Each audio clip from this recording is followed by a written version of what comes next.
రామంపేట రైతు వేదిక నందు వీడియో కాన్ఫరెన్స్ విధానం ద్వారా రైతులకు అవగాహన కల్పించడం జరిగింది. ఈ అవగాహన కార్యక్రమంలో రైతులు, వ్యవసాయ విస్తరణ అధికారులు, మండల వ్యవసాయ అధికారులు, ఇన్ఛార్జి వ్యవసాయ సహాయ సంచాలకులు రాజనారాయణ పాల్గొనడం జరిగింది. ఈ సందర్భంగా మాట్లాడుతూ రైతులకు ఈ వీడియో కాన్ఫరెన్స్ విధానం ద్వారా 3 అంశాలపై ప్రధానంగా అవగాహన కల్పించడం జరిగిందని, మొదటగా జీరో టిల్లర్జ్ విధానంలో వరి తర్వాత పొలంలో దున్నకుండానే మొక్కజొన్న వేసే విధానం పైన అవగాహన కల్పించడం జరిగింది. ఈ విధానం ద్వారా రైతుకు సమయం, నీటిపారుదల మరియు ఖర్చులు కలిసి వస్తాయి. రెండో విధానం వరికి ప్రత్యామ్నాయంగా ఇతర పంటలను మినుములు, పెసర్లు, కంది, పొద్దుతిరుగుడు పువ్వులు, నువ్వులు వంటి స్వల్పకాలిక పంటలు వేసుకోవడం ద్వారా వరి తర్వాత వరిలో వచ్చేటువంటి కలుపు తెగుళ్లు, పురుగులు సమర్థవంతంగా అరికట్టవచ్చని, అదేవిధంగా 1 ఎకరం వరి పంట పండించేటటువంటి నీటితో 2.5 ఎకరాల ఆరుతడి పంటలను పండించవచ్చని, ఈ పంటలన్నీ 70 నుండి 100 రోజులలో పంట కోతకు వచ్చే అవకాశం ఉన్నందున రైతుకు అతి తక్కువ ఆదాయం వచ్చే అవకాశం ఉంది. అదేవిధంగా పంట మార్పిడి చేయడం ద్వారా తర్వాత పంటలో దిగుబడి గణనీయంగా పెరిగే అవకాశం ఉంది. ఈ అంశాలన్నింటిపైన రైతులకు సమగ్ర అవగాహన కల్పించడం జరిగింది. ఆధునిక సాంకేతిక పరిజ్ఞానమైనటువంటి డ్రోన్ల ద్వారా పురుగు మందులు, తెగులు మందులు, కలుపు మందులు పిచికారీ గురించి వివరించడం జరిగింది. రైతుకు సంబంధించిన వ్యవసాయ సంబంధిత సాంకేతిక అంశాలపై ప్రతి మంగళవారం వీడియో కాన్ఫరెన్స్ ద్వారా అవగాహన కల్పించడం జరుగుతుందని, ఈ అవకాశాన్ని రైతులు వినియోగించుకుని ఎక్కువ సంఖ్యలో పాల్గొనాలని ఆయన సూచించారు.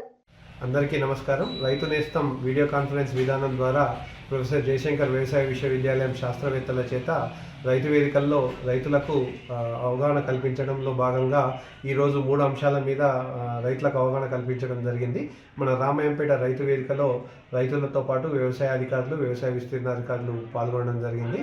ముఖ్యంగా జీరో టిల్లేజ్ విధానం ద్వారా, అంటే పొలంను దున్నకుండానే వరి తర్వాత మొక్కజొన్న పంటను వేసే విధానం గురించి మనకు ప్రధాన శాస్త్రవేత్తలు వివరించడం జరిగింది.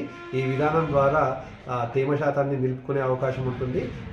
పంట కోత తర్వాత వ్యర్థాలను దున్ని దాని తర్వాత పంట వేయాలంటే దాదాపు 15 రోజుల నుంచి 20 రోజుల సమయం అవుతుంది. కాబట్టి ఇది దున్నకుండా నేరుగా విత్తే పద్ధతి ద్వారా మనకు రైతుకు 15 నుంచి 20 రోజుల సమయం వృధాను అరికట్టే అవకాశం ఉంటుంది.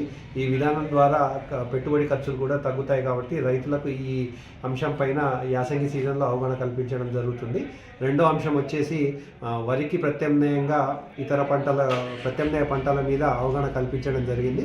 ఎందుకోసం అంటే వరి తర్వాత వరి వేయడం ద్వారా వరిలో కలుపు మొక్కలు, చీడపీడలన్నీ కూడా ఎక్కువ అవుతున్నాయి. వీటి పెట్టుబడి ఖర్చులన్నీ రైతులకు పెరుగుతున్నాయనే ఉద్దేశంతో మనకు ప్రత్యామ్నాయ పంటలైనటువంటి పప్పు పంటలు, పప్పు దినుసులు అయినటువంటి మినుము, పెసర, కంది, అదేవిధంగా పొద్దుతిరుగుడు, నువ్వులు వంటి ఆరుతడి పంటలను వేయాలని రైతులకు సూచించడం జరిగింది.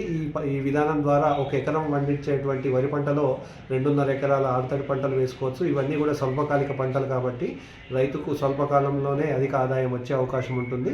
మార్కెట్లో మనకు పప్పు దినుసులకు మరియు ఆయిల్ సీడ్స్ అన్నిటికి కూడా మార్కెట్లో మంచి డిమాండ్ ఉన్న నేపథ్యంలో వ్యవసాయ విశ్వవిద్యాలయం శాస్త్రవేత్తల చేత ఈ అంశాలపై కూడా అవగాహన కల్పించడం జరిగింది.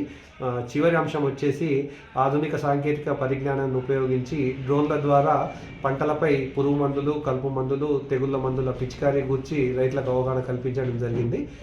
ఈ డ్రోన్ల వినియోగం అనేది రైతులకు కొత్త కాబట్టి వీటిలో రైతులకు సంబంధించిన సాంకేతిక అంశాలన్నింటినీ కూడా వ్యవసాయ విశ్వవిద్యాలయం శాస్త్రవేత్తల చేత పూర్తి స్థాయిలో అవగాహన కల్పించడం జరిగింది. కాబట్టి ప్రతి వారం జరిగేటువంటి రైతు వేదికల్లోనే కూర్చొని మనము వ్యవసాయ విశ్వవిద్యాలయం శాస్త్రవేత్తలతోని ముఖాముఖి చర్చలు జరిపి వారి యొక్క సాంకేతిక సంబంధమైన సందేహాలన్నింటినీ కూడా నివృత్తి చేసుకునే అవకాశం ఉంటుంది. కాబట్టి ఈ అవకాశాన్ని రైతులందరూ కూడా ప్రతి మంగళవారం రైతు వేదికకు వచ్చి వినియోగించుకోవాల్సిందిగా కోరుతున్నాం.